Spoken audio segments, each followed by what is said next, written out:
Today is Friday, the 22nd of April, 2022. I'm Brock Jennings. And I'm Peter Clark. And this is Intercontinental Media. Mm-hmm. And I had to look at my watch, Peter, to find out what day it was. I don't know if you saw my little, I was like, I can't remember what day it is. This is my life right now. It happens, man. It happens. You know, we celebrated my beloved Dr. Father's 96th birthday on the 8th of April. And I, for some reason, have been a little out of sync with time and dates lately. And we keep changing what day we're going to do this. And that's the other thing that gets me out of sync, just for the record. Right.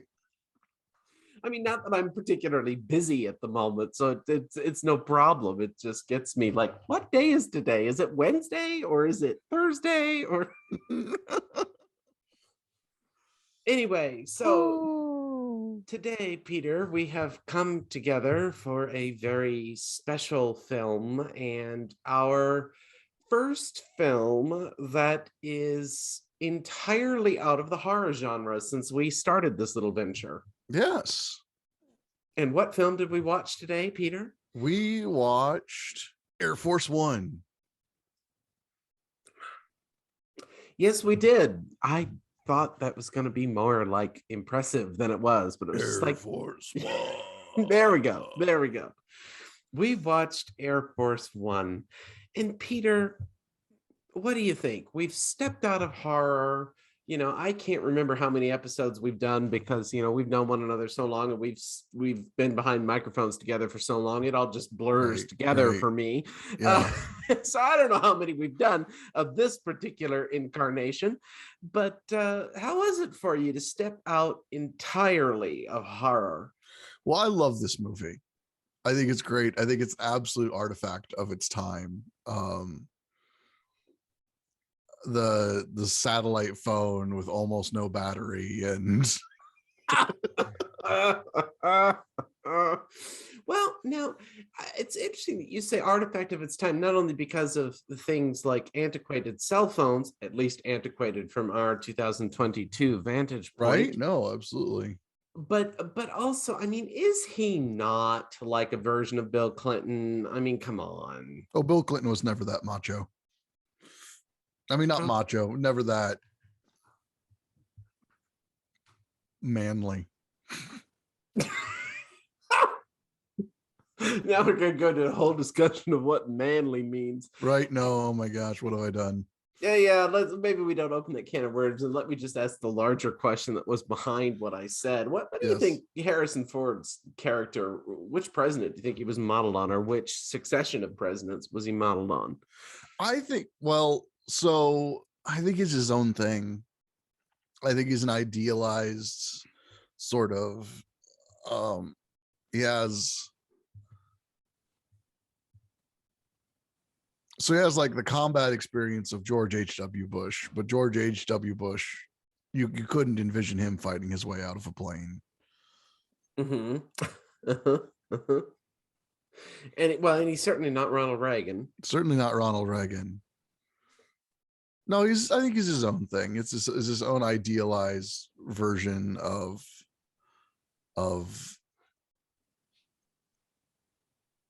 what it means to be a leader in a certain era. Okay, because I mean, I really wanted to say, just maybe just because it came out in 97, that he was somehow an idealized version of Bill Clinton. But maybe that was my own wishful thinking or just wondering, because that's around the time that this exists, you know. Yeah, it's around the time that it exists, but I don't know. I don't see him as a Clinton stand-in. Okay, I mean, I just wondered, like I say, idealized version of him, but I guess I can accept what you say, that he's just an idealized president, because I remember when I watched this movie, and I've seen it several times. I think, as we said in our last episode, or I said to you privately, again, everything now just blurs for me today. I used to have this movie on Laserdisc. Right. And before I had it on Laserdisc, I had it on DVD. Yeah, I know that's a little ironic, but so it goes. So I'd seen it, or have seen it. I have seen it several times. But when I watched it last week, I watched it over the weekend. I said, God, if this was America, I'd love America. Well, I think that's what it's meant to speak to, because it came out in 1997. Which is but, why, by the way, it could be released both on Laserdisc and DVD simultaneously, but we won't go there. Go ahead. Right. So we're starting to get into the Clinton scandal years. Yeah, but that didn't come until 98. Didn't it? No, yeah, the Clinton scandal was 98. I mean, he was probably doing whatever he was doing during his scandals in 97, but it didn't come to light until 98. Oh, okay, that's fair. But Clinton was not a sort of idealized family man like we see here ever. Yeah, and good point. They're playing off the idealized family trope in there. But that wasn't what made me say, I wish this was America. No, it wasn't the family man that got me. Barack Obama was a family man. We had that, and right. And I voted for him. I mean, you know, and I'm very glad I did. But so that it's not the family man thing. That's the point. It's the respect that Harrison Ford's, whose movie name I'm forgetting, that his character had, just universally, it seemed, except when his cabinet thought he was incompetent because, you know, he's stuck on a plane. But I'm talking like on diplomatic matters before the plane gets hijacked, right? Like all the world leaders respect him. There's no kind of, or at least it's not seeming like it, American imperialism until we get to Gary Oldman's character's point of view, where he starts. Gary Oldman. Well, I didn't even know that was Gary Oldman until I looked. That's how good Gary Oldman is. Yes. Although I'm sorry, I'll forever see him as Sirius Black now. Until Gary Oldman's character comes in and then talks about basically I don't want to use the word genocide too lightly, but the crimes that America has committed in Russia. Right, the real death and destruction that America has wrought there. Then we start to see that maybe there's an underside to this idealized president, you know. But up till that point, I was just going, oh man, I almost started thinking I'm proud to be an American, and I never think that, you know. Like, well, I thought it a little bit when Biden got elected. I mean, you know, after the chaos of 2016 to 2020. Yeah. After the chaos of those 4 years, which was just like my experience of a dark night of the soul, and I think yours too. You know, when Biden got elected, I had a little bit of that, but this movie was just like, oh, I was so like wrapped up in it that I completely suspended my disbelief for a moment and just allowed myself to be glad to be an American. And well, then Gary Oldman's character ruined it for me. Yeah, but I mean, but Gary Oldman's character's critique of America it's interesting because, again, it's a critique of America that's become more common now. But at the time would have been seen as sort of like, that's not a real critique. That's you're blowing things out of proportion. You're, you know, blaming the failures of communism on the success of capitalism. and not the mass murders that communism caused. Right. Right. So it's very interesting to see those criticisms be taken more seriously now than they probably would have been when this movie was released. And that's where I sort of lost my suspended disbelief and began to say, oh, Right. This movie is actually an advertisement for capitalism. Oh, absolutely. This is a jingoistic movie. This is a jingoistic, capitalistic movie. And good Lord, Wolfgang Peterson just likes explosions too much. My Lord. Oh, come on. It's not Michael Bay bad. Well, I don't know who Michael Bay is. Transformers movies. Well, why would I waste my time on that? I Um, don't know. Because yeah. explosions are cool. Okay, clearly you were the 10-year-old that liked explosions. I was the 10-year-old. I was the 10-year-old going, oh, it's loud. Give me nice music. I think I used to own a copy of Air Force One on VHS back in the day. Well, there you go. Oh, so right. So that was when the movies came out on 3 formats: VHS, Laserdisc, and DVD. Had DVD come out yet? Yes, DVD came out in 97. That's why I said it. Okay. That's why it's so funny that I owned the movie on DVD before I owned it on Laserdisc. Funny. We had, when I was growing up, we had one of the very first DVD players. And it was I'm forgetting the name, Pioneer. Mm-hmm. And it was a very fancy thing. And it was a double. It was a Laserdisc, a CD, and a DVD player. And that's the reason I know about 1997, because that model was made in 97. Okay.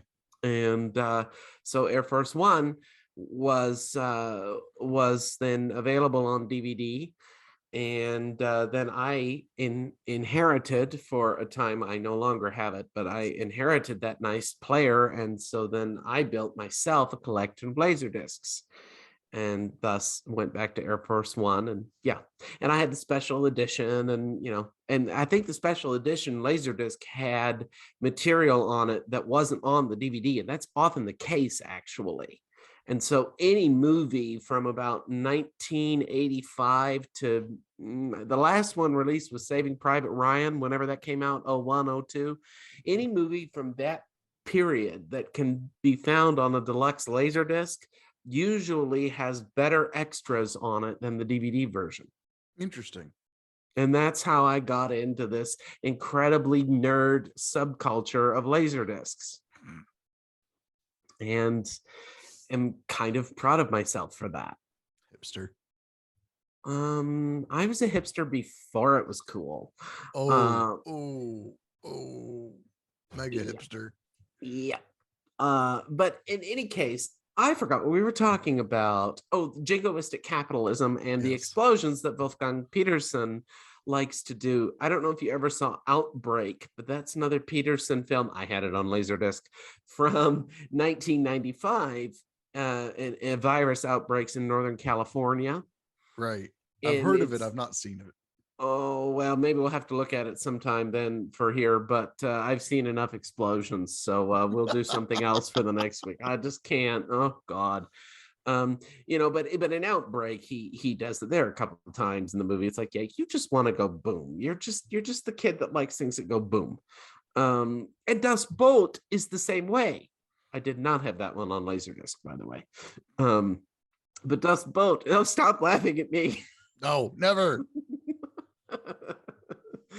Das Boot is the same way. I mean, it's like at some point you're going, okay, this stuff is here just because we want to hear boom. Yeah. So I mean, I had my, like, I'm proud to be an American Lee Greenwood moment, which then of course promptly disappeared. Did you have a Lee Greenwood I'm proud to be an American as well? I don't know if I had a Lee Greenwood I'm proud to be an American kind of moment. There is a cynical edge to this movie that I enjoy. Ooh, do tell. So the political machinations behind the scenes, what's going on off the plane, right? What's happening on the plane is I'm proud to be an American, hoorah, kind of stuff, right? But then they're like trying to invoke like the 25th Amendment and see if we can, make him not the president. Yeah, but I mean, I sort of understood where they were coming from, but my proud to be an American side that was invoked by Harrison Ford didn't Yeah. was like at war with this. I was at war with myself. Were you at war with yourself? Oh, maybe a little bit. I don't know. I really enjoyed Glenn Close's character. Oh my God, wasn't she amazing? She was great. Um, and you know, to that day, I mean, this really would have been idealized a female vice president, right? And we Yeah. didn't even have a female vice president until Now. yeah, but I'm trying to think when she got elected. Was that last year only? Yeah. Oh God. It's just like when I really want to say a bad name, but I'm trying to think of how to say it charitably. When the previous occupant left the White House and the other two came in, I just like a year felt like a decade. Like it's like, oh, things are better now. It may be a pandemic, but we have competent people. Sorry. It's So okay. so anyway, yeah, I mean, we didn't even have a female vice president until last week. And this is, you know, from the perspective of history. Now, Yeah. from the perspective of history, it's probably like a minute ago. But so this is really idealized for that time. Yeah. No, absolutely. And I And, appreciate, and she stands up for herself. She takes charge. Um, follows the necessary protocol and makes decisions. well, and the you know what we were talking about with Falker Lepine about the sexism around Clarice Starling.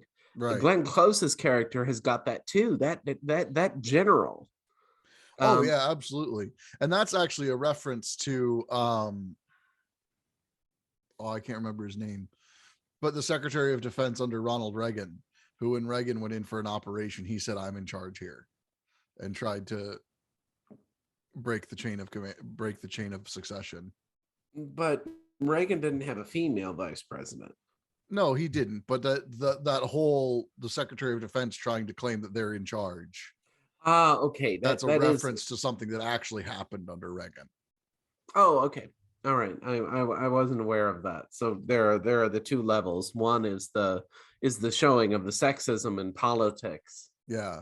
which is something that always interested me about Margaret Thatcher, by the way. Speaking of Reagan, this is why I'm thinking of this. I mean, Thatcher overcame an enormous amount of sexism, but she just kicked the ladder out from right under her. Yeah. I mean, you know, Thatcher is a fascinating historical figure. Oh, absolutely. When I didn't have anything else to do in college, when I was working on my history degree, I used to watch old Margaret Thatcher debates. Have you ever watched the movie The Iron Lady? Of course, I saw it in the theaters. Awesome. Oh, it's a fabulous movie. Great movie. You know, and I loathe Margaret Thatcher, Oh, I know. but I love her too. You kind of you like have to begrudgingly like respect her on a certain level. But yeah, as a liberal and as an Irishman, well, and I was just going to say, ask the people in North England about Margaret Thatcher and Ireland too. You know, yeah. ask the miners in North England Oh yeah. about Thatcher. But yeah, sorry, go ahead. That's okay. I was gonna say I'm trying to keep myself from making a joke I might have to cut out later. Make the jokes just because Okay. I want to hear it, and cut it out if you want to.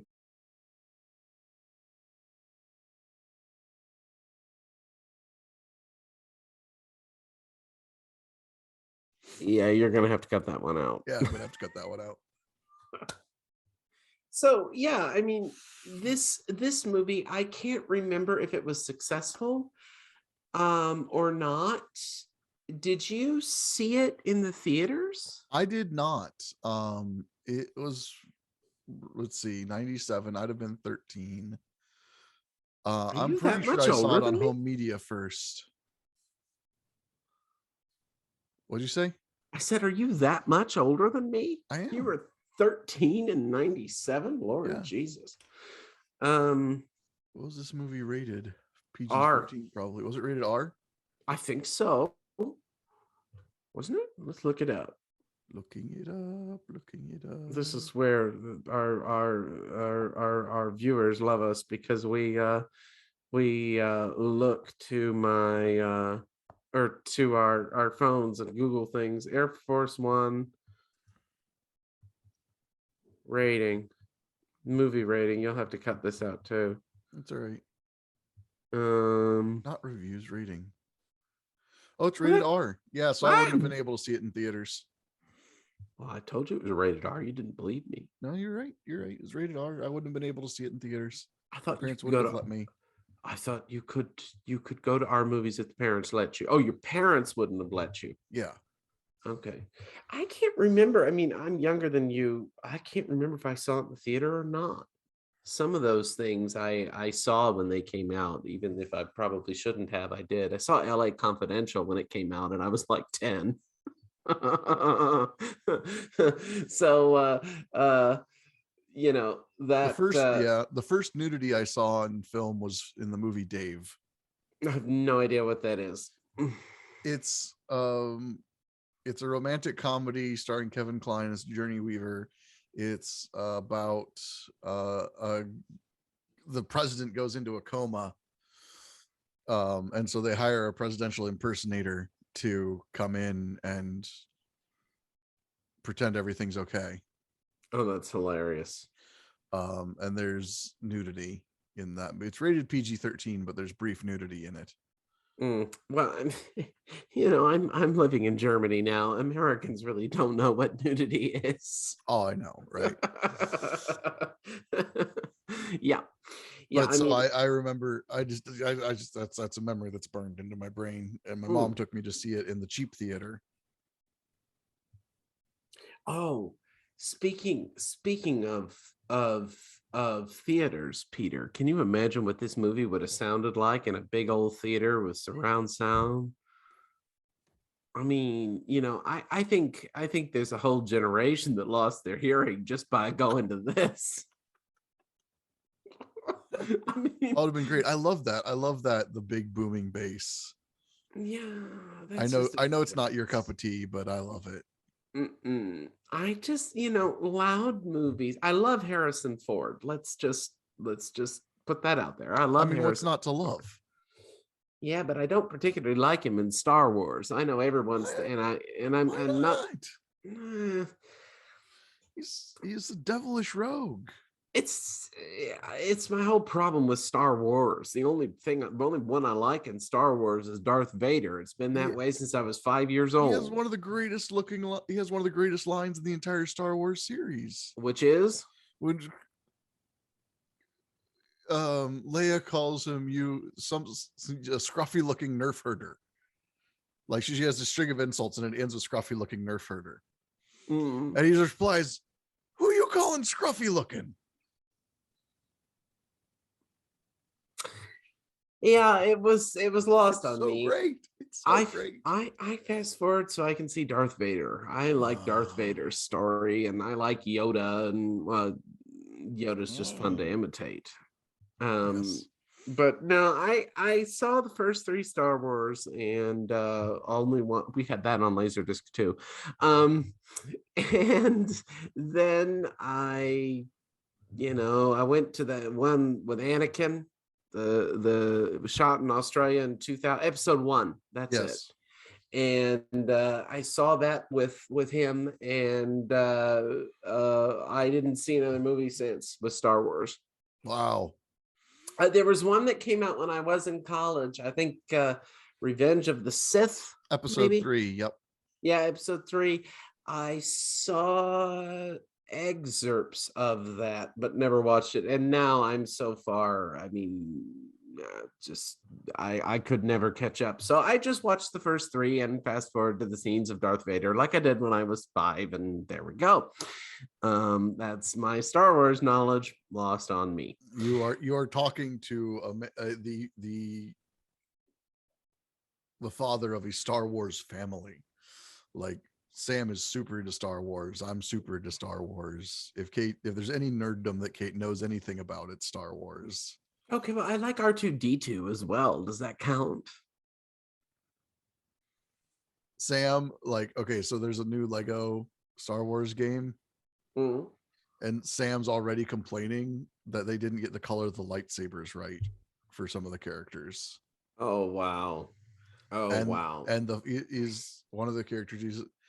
He's just like, they did him dirty, Dad. They did him dirty. His lightsaber color is all wrong, and his fighting style is all wrong. Hmm. Yeah, that's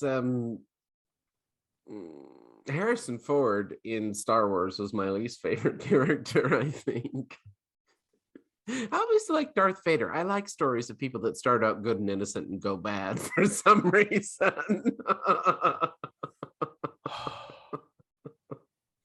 just I used to dress up as Darth Vader. Yeah. I went trick-or-treating one year as Darth Vader. But anyway, I digress. I don't know if this movie was particularly successful, the Air Force One. But I I mean, for me, I guess it's always been one that I really liked. Like, Yeah, and no, and I'm not sure why, right? It's not my kind of film. It's a ploy for capitalism. It's got all these explosions and the good US versus the bad Russians, which right now is actually, given current events going on in the world, particularly problematic. And yeah, yeah. it's I have no rational exploration. Maybe it's just because I love Harrison Ford and Glenn Close and Gary Oldman in this movie. Um, but I think my favorite part of the film was when the president does the dumbest thing that one could think of, and he risks just cutting the yellow wire, and then he says the hokiest line in the world: "I'm counting on you, On red, you, red, white, and white, and blue." blue. Oh God. Oh God. Oh God. And he delivers it so well that like emotionally I'm just like right there, and I'm going, yes, red, white, and blue. Yes, red, white, and blue. And then I'm going, this movie is such a piece of capitalistic propaganda. Yeah, it is. Unabashedly, unashamedly, unapologetically. Like, oh my God. And I guess we have to know something about Wolfgang Peterson. I mean, he comes from Hamburg, I think. Okay. And yeah, I think it's North Germany that he comes from. I'll check that. I did watch a documentary on the making of this, Mhm. naturally, before we got together. I've been trying to do that a little bit to get a little more context, but well, I watched it late at night and I got hung up on his explosions again. So, I missed some of it. But that's why I can't figure out why I like this movie so much, because critically speaking, it doesn't actually have much substance. Like, it has good No, but characters. it has good characters, and it's fun, and it has good suspenseful moments, right? Like when, you know, we know that the Secret Service agent is actually one of the bad guys, and everyone else is, Mm. figuring that, hasn't figured that out yet. And oh my God, the hokey sincerity of William H. Macy's character. Why hokey sincerity? He's just so wholesome, and like, Mr. President, we have to get you off this plane. Oh yeah. What else has William H. Macy been in? Because his face is familiar to me. Did he He's play a been, bad? He played a bad guy once, I think. I'm sure he's played all kinds of things. He's a character actor. Um, oh shoot, there's a superhero comedy he's in. Is that like oh, it's a cartoon? No, here's a second here. So he was the vice principal in Mr. Holland's Opus. That's where I know him. That's where I He know him, was and I love that movie. I had that one on Laserdisc too. he was the Um, I think he was the car salesman in Fargo. Never seen it. Oh, you haven't seen Fargo? Oh, Mm-mm. Fargo's hilarious. That's why I haven't seen it. I hate comedies. What? He was I the have no shoveler in humor. Mystery Men. He was in Jurassic Park 3. Jurassic Park 3 was a letdown for me, and I didn't even bother to.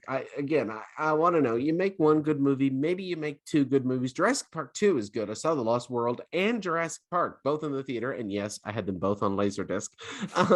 But by the that's our theme today. Brach had it on Laserdisc. Air Force One. I'm gonna have to make a bump for that, like on JHS's whenever he's like, he has the box. He has the disc. Yeah, exactly. Air Force One, Brach had the laser disc. That's our episode title today. No, but Lost World was good. I like that. I like both the books. I like Jurassic Park the book and Lost World the book. Mm-hmm. And I read another one by Crichton that I can't remember what it was. It was also good. And then I found out that, well, he was crazy in real life and his politics and all that. So I stopped reading him. But I didn't know that when I read Jurassic Park and the Lost World.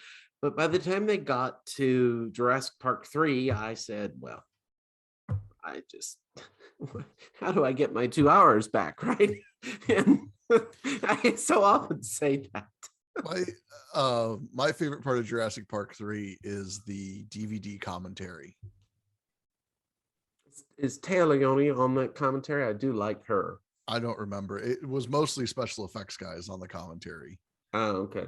They actually go through and they're like going through and like that was a practical effect. That was CGI. That was practical. That was CGI. like these scenes are like, they're like, okay, that was a robot. That was CGI. That was a robot. Was that a robot or was that? Do you remember, Bob? Was that a robot? And I just loved it. I don't know. As a film guy, as a guy who was, studying film and how to make them, learning how to spot the difference between CGI and practical effects was hilarious. Where Laserdisc commentaries, frick, I gave the answer. I was going to ask you this fun question, but audio commentaries started on Laserdisc. Yeah, I know. Yeah, and because you could do 2 audio tracks, right? And so, and that's the other reason for movies from about 85 through Saving Private Ryan. It's another reason to get them on Laserdisc, because a lot of times they have audio commentaries that did not make it onto DVD or even Blu-ray now, and sometimes it would be a particular commentary was recorded for Laserdisc, but then a different one was recorded for DVD. And so I always, in the end, tried to, and then my life changed and I became a theologian. So I gave all this stuff up, but, and then to rediscover it with you, Peter, how wonderful. But yeah, that was one of the problem with Laserdiscs is laser rot. Yeah, but that's not as common as you might think. I knew you were going to say that, actually. And it's actually Air Force One, the Laserdisc of Air Force One. There were 2 of them. Yeah. And the second one was prone to experience laser rot. Actually, it's devastating. I can't remember if my copy did or not, but that didn't happen as often as you might think it did. Okay. But there were certain titles that fell prey to that. But anyway, I always tried to get those movies from those years if I ever wanted a movie like that, or a movie from that time period. I always wanted to get it on Laserdisc because you could get oftentimes is not a word. You could often get oftentimes is a word. Is it? Yes. It shouldn't be. Well, it is. Sorry. It's like the word irregardless. Like what? So you could often get special features that were not available otherwise, and so I always tried to do that. But yeah, this movie, this Air Force One, was prone to that laser rot. How I know that, I have no idea. Yeah, no, you're right though. It came up on the Wikipedia article when I was reading through that. See, you got it. I'm good for it. Anytime you want useless information, you just come right my way. Yeah, if you need something entirely useless, one of the two of us will know it. Yes. Oh my God. Yes. This is why we get along. Oh God. I'm gonna put that as my Facebook status and tag you. Okay, sounds good. Um, Um, so yeah, the I'm glad they didn't make a sequel to Air Force One, by the way. yeah, no. But Although it's interesting because it is frequently, I looked up DVD, if you could still get it on DVD, it's frequently bundled with In the Line of Fire. is that another Harrison Ford movie? No, actually, it's another who is the director of this one again? Wolfgang Peterson. It's another Peterson movie about the president, but this one, the president's sort of immaterial in it. It's more about a Secret Service agent who is played by Clint Eastwood. It's so stereotypical. I mean, well, I don't know. I'm not that big of a Clint Eastwood fan. Didn't he die recently? I don't know. Okay. I don't think so. I think he's still kicking. Okay, great. I almost confused him with John Wayne, and I went, wait a minute, Yeah, John no, he's Wayne still died alive. before I was He's born. 92 though. Wow. Oh my God, he's younger than my doctor father. Yeah, but lived a harder life than your doctor father, I think. Oh, my doctor father lived through the war. I suppose. But yeah, that's I didn't realize Clint Eastwood was 92. In any case, but these movies like this gets back to our conversation last week, or was it the week before, about entertainment, right? I experienced this movie as entertaining. Oh, absolutely. And I think that's what this movie is intended to be, is entertaining. There's not a particularly grander message beyond Capitalism wins. maybe American oorah, but Well, and okay, there's the other thing. Wolfgang Peterson is a German, but he came to America. I mean, he immigrated to America, and perhaps some of that America hoorah is his experience as a migrant coming through, or an immigrant from Germany, and well, I don't know if the Germans say expat when you leave, but when you leave and you're born here. But yeah, maybe some of that is coming through. I mean, I don't know. But I do experience this movie as entertaining. Like, we're talking about art last time, and what good art is. By the way, I didn't get to see the new Batman. I promised, or I said I was going to sit in and see it. And you know what happened, Peter? What? It left and they closed the theater down. Oh no. Or at least it looks like they closed the theater down, because it was all boarded up. Well, there are other theaters that one could go to, but the one just down the road from me, where I would have gone in and suffered through that for 2 hours, it was gone. And I said, well, at least I don't have to suffer now. Right. But I fully intended to do it. I was going to pay my duty to society and support the capitalist empire that is Hollywood, and then walk out and complain about it to you. There you go. I think it's on streaming now somewhere. It just literally came out. How could it be on streaming? I don't know, but I think I saw it announced that it was streaming somewhere. Did it come out earlier for you in the States? Maybe. Yeah, it's streaming on HBO Max. Oh yeah, but that would require me to buy HBO Max. And well, it's streaming on other places too. You can buy it if you want. Like Amazon Prime or okay. Like Hulu. All right. Well, we don't have Hulu in Germany. Okay. You can't get Hulu without help, if you get my phrase. And I don't totally understand what you mean. And I don't know how to get help. So I have not used Hulu in 3 years, and my life is okay. That's fine. But yes, Air Force One is just entertaining. Like, even the daughter in that movie, Harrison Ford's daughter, is very, very good. Now, she is an incredibly wealthy person in real life, and she comes from a very very wealthy family, like Interesting. hundreds of millions of dollars wealthy Yeah. family. And she hadn't really acted. I mean, she acted in Air Force One and maybe one or two other things, and that was it. I looked her up Hmm. after I watched the movie, thinking maybe she was some famous actress now, and no, she's just very, very wealthy. And one of the people Bernie Sanders would criticize. Right.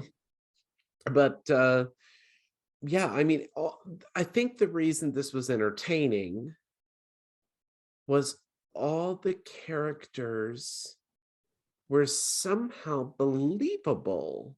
Mhm. I mean, even the stupid counting on you red, white, and blue, Yeah. just like, you know what it reminded me of? I realized why I was bulking a bit at the Clint Eastwood line of fire thing, because that line reminded me of something Clint Eastwood would say. No, Clint Eastwood would never be that. In real life, Clint Eastwood might be that jingoistic, but I don't think his characters are always far more cynical than that. Okay, I'm thinking real life Clint Eastwood. All right, give me a character that John Wayne would say something like that. John Wayne would say something like that. Yes, John Wayne. That's what, you're dead where you stand, Pilgrim. Didn't John Wayne say that, or was that Something Clint like Eastwood? that. Yeah. Yeah, something like that. Yeah. And that's what I was reminded of when Harrison Ford said, "I'm counting on you, red, white, and blue." And I just, oh my God. But you know, in sharp distinction to John Wayne, where with John Wayne, I understand what's going on there. That at least in the later years, it's propaganda against Vietnam that's going on with John Wayne. And I know that historical context. So with him, I can sort of roll my eyes and, oh, here we go. It's another pro-America, anti-Vietnam. You know, we're living the anti-war movement in the 60s all over again. Yeah. But with Harrison Ford, I'm just so wrapped up in it, right? There isn't that. It's like, yes, I'm counting on red, white, and blue too. And right, because like, well, so we're entering that era of the vague bad guy. okay. We're like, right, these guys are terrorists, but they're terrorists. They're not like pro the Russian government.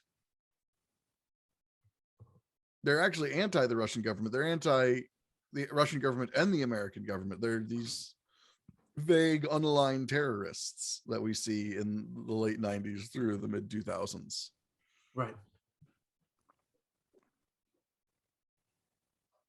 And but You know, but think of the Mission Impossible movies.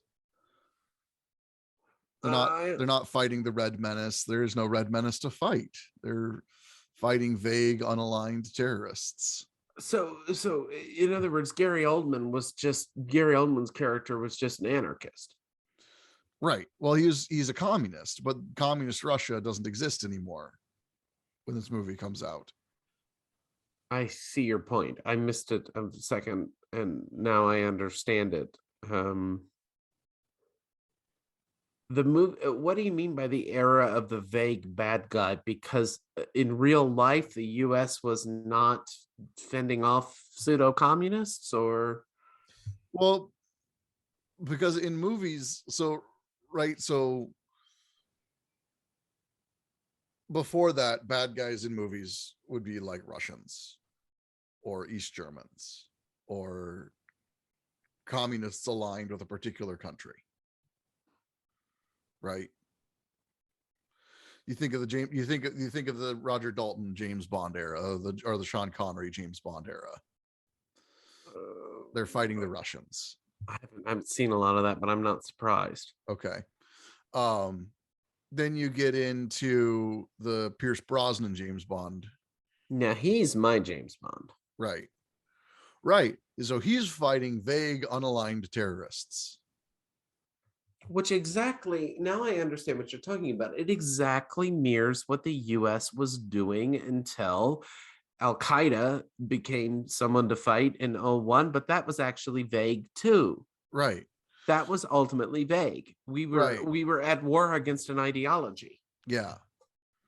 And so we have this era of the vague, unaligned terrorists in both in real life and in film, because we don't actually have a geopolitical enemy until North Korea really starts stomping their feet in the mid to late 2000s. It feels like it's still the mid to late 2000s, but I It's realized not. it's like 2 decades ago. Yeah, it's 2 decades ago. Yeah. And then you start to see some movies with North Korean terrorists, right? Because North Korea is a country that we can explicitly say is a bad guy in movies, or we see, the rise of people talking about Iranian terrorists because we can explicitly say Iran is the bad guy. But there is this period from like 94-ish, like 93, 94-ish to like 2004, 2005-ish,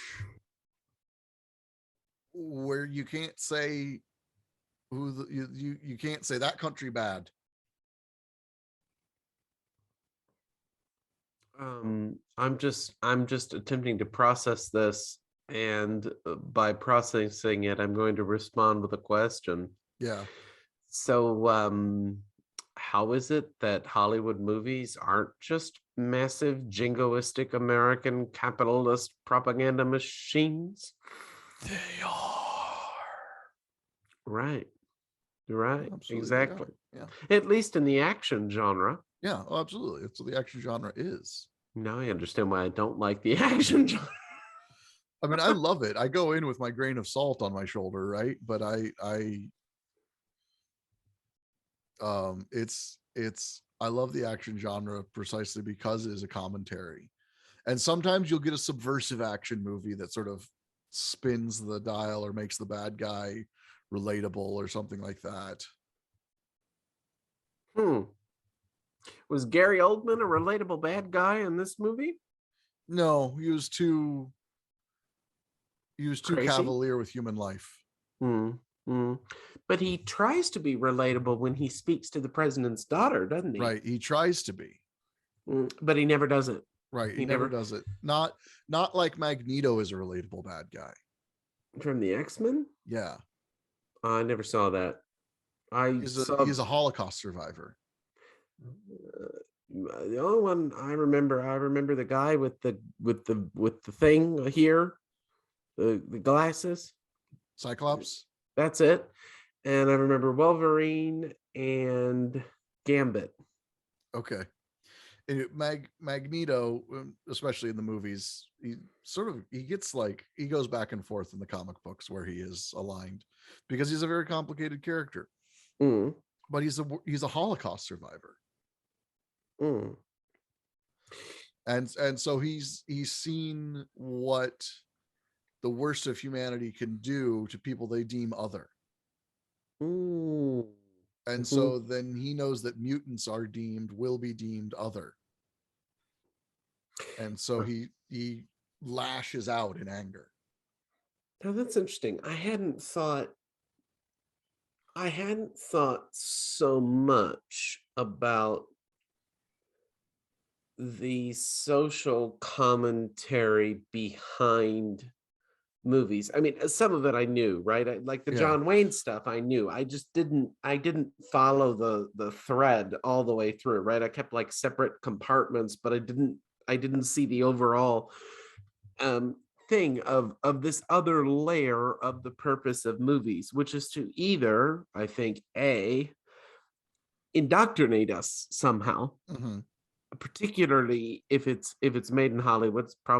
It's aimed at American audiences. Indoctrinate us.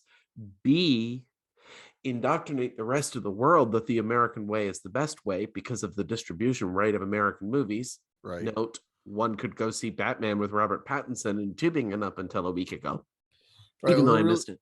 I want to interject that the really interesting thing there is that actually, because of the increasing buying power of the Chinese market, they're actually having to be more careful about that now because they want to get the Chinese market, so they have to get past the Chinese censors. Interesting. Except your interjection made me forget my third point. Oh, sorry. Well, I like to make systems. You know this about me, and you just screwed up my system. Why do you do that? It's my job. No wonder you and Volker Lapine get along.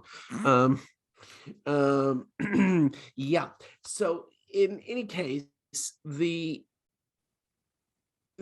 is something to the fact of a movie like Air Force One is a selling point for capitalism. Mhm. Oh, and come on, in the pit of Air Force One, he's got Bud beer down there. Oh yeah, absolutely. Major mean, brand deal. oh yeah, but my point, the danger here is that if we look at these films uncritically, Mm-hmm. we risk becoming brainwashed by that ideology. Oh, absolutely. And I think that's an important part, and that's an important thing to bring. I'm very much try and bring Sam up aware of these kinds of things and to critically look at media that he watches and stuff like that. But I'm like, not sure. Sorry, go ahead. Particularly because he's into comic books and things like that. And there's a lot of subversive messaging that I think is good in comic books and things like that. And I want Sam to notice it. Mm-hmm. But I don't think the majority of people do that. And that's what worries me. I don't think the majority of people are a Sam who has someone like you, or are a you who tries to teach Sam those things. I really think that lens is missing, that when we see a movie, when we hear a piece of music, when we look at a piece of visual art, or when we read books, what's the agenda behind them? Mm-hmm. I don't think most people have that critical eye on, and that doesn't work. Have that critical eye engaged, Mm-hmm. and I think that's where media can become problematic. Right. And that's part of why we do this, is to talk about that. Well, to bring sure, attention to sure. it. So Sure. I'm and look at both of us. We both really like Air Force One. Oh, absolutely. Love it. Well, I don't know. Love is such a what does love mean? What is love? Baby, don't hurt me. I just wanted you to sing to me. If I can't get you to sing the money song, I want you to sing. I just want you to sing to me every week now, Peter. Come on. But in any case, and you killed my thought again. That's okay, because we should wrap it up, because you got to get somewhere. I do have to get somewhere. Today's a little bit of a shorter one because I unfortunately have to run. But next time we're going to, I don't know if this is action, I would put it more drama, but we're going to look at John Grisham's The Firm. Ooh, The Firm. I haven't seen that one. Believe it or not, I didn't have that one on Laserdisc. But until next time, I'm Brach Jennings. And I'm Peter Clark. And this is Intercontinental Media.